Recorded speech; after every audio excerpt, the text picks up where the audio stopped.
2025-26 ఆర్థిక సంవత్సరానికి గాను ప్రవేశపెట్టిన బడ్జెట్లో ఏ రంగానికి ఎంత కేటాయించారు, ఏ వస్తువుల ధరలు పెరుగుతాయి, ఏవి తగ్గుతాయి మొదలైన విషయాలపై ఈ రోజు బిగ్ స్టోరీ. ఈసారి టోటల్ బడ్జెట్ 50.65 లక్షల కోట్లు. ఇక ఇందులో ప్రధాన రంగాలకు ఎంత మొత్తం కేటాయించారో ఇప్పుడు తెలుసుకుందాం. మొదటిది రక్షణ శాఖకు 4,91,732 కోట్లు కేటాయించారు. రెండోది గ్రామీణాభివృద్ధికి 2,66,817 కోట్లు. మూడోది హోంశాఖకు 2,33,211 కోట్లు. నాలుగోది వ్యవసాయం అనుబంధ రంగాలకు 1,71,437 కోట్లు. ఐదోది విద్య 1,28,650 కోట్లు. ఆరోది ఆరోగ్యం 98,311 కోట్లు.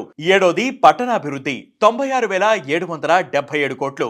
ఎనిమిదోది ఐటీ టెలికాం 95,298 కోట్లు. తొమ్మిదోది విద్యుత్ 81,174 కోట్లు. పదోది వాణిజ్యం పరిశ్రమలు 65,553 కోట్లు. 11 సామాజిక సంక్షేమం 60,052 కోట్లు కేంద్రం కేటాయించింది. అయితే స్టాక్ మార్కెట్లకు ఫేవరెట్లుగా ఉండే రైల్వే, డిఫెన్స్ రంగాలకు ఈ బడ్జెట్ లో పెద్దగా కేటాయింపులు రాలేదు.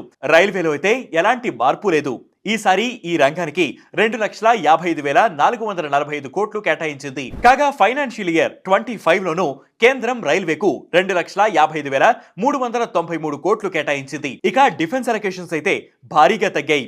గత ఏడాది ఇంటర్మ్ అండ్ ఫుల్ బడ్జెట్ కలిపి 6.22 లక్షల కోట్లు కేటాయించగా ఈసారి ఆ మొత్తం 4,91,732 కోట్లకు పరిమితమైంది. ఇక ఏఐ సెంటర్ల కోసం 500 కోట్లు కేటాయించడం సహా ఏడాదిలో 10,000 మెడికల్ సీట్లు పెంచనుంది. ఇక 5 ఏళ్లలో 75,000 సీట్లు పెంచనున్నట్లు ఆర్థిక మంత్రి నిర్మలా సీతారామన్ తెలిపారు. ఇక ఈ బడ్జెట్ తో ఏ వస్తువుల ధరలు తగ్గుతాయి? 36 లైఫ్ సైన్సెస్ డ్రగ్స్ పై బేసిక్ కస్టమ్ డ్యూటీస్ ను ఈ బడ్జెట్ లో ఎత్తివేశారు. దీంతో క్యాన్సర్, క్రోనిక్ డిసీజెస్ కి సంబంధించిన మందుల ధరలు తగ్గనున్నాయి. ఎల్సిడి, ఎల్ఈడి టీవీ తయారీలకు ఉపయోగించే ఓపెన్ సేల్స్ పై 5%కు, ఈ ఓపెన్ సేల్స్ కు సంబంధించిన పార్ట్స్ అండ్ ఇన్పుట్స్ పై ఉన్న బేసిక్ కస్టమ్స్ డ్యూటీ 2.5% నుంచి 0%కి తగ్గించింది. దీనివల్ల ఎలక్ట్రానిక్ గూడ్స్ ధరలు తగ్గనున్నాయి. Cobalt powder and waste, lithium ion battery scrap, lead, zinc సహా 12 ముఖ్యమైన ఖనిజాలపై బేసిక్ కస్టమ్ డ్యూటీని పూర్తిగా తొలగిస్తున్నారు. దీనివల్ల ఖనిజాలపై ఆధారపడే ఉత్పత్తుల ధరలు తగ్గుతుంది.